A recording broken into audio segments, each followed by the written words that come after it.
50,000 বছরের রাস্তা হবে যার যার কবর থেকে হাসরের মাঠ। ফুলচেরাতে পুল হবে 30,000 বছরের রাস্তা। আমার উম্মত গুলো কিভাবে রে পায়ে হেঁটে তারা অতিক্রম করবে?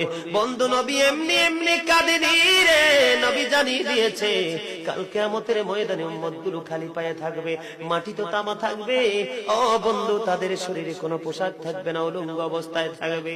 এবং মা আয়েশা প্রশ্ন করলো, গো প্রাণের নবী, জানতে মনে চায় নবী গো, এই যে আপনার উম্মত গুলো উলঙ্গ অবস্থায় খালি পায়ে সবাই থাকবে গো নবী, তারা কি নারী পুরুষ একসাথে? কয় হ্যাঁ, নারী পুরুষ একসাথে।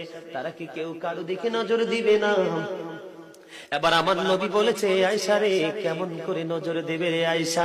বন্যার পানি যেমনি প্রবল বেগে বৃদ্ধি পেয়ে পৃথিবীর মানুষগুলোকে গ্রাস করে ফেলে, কাল কিয়ামতের দিন এই জাহান্নামের আগুন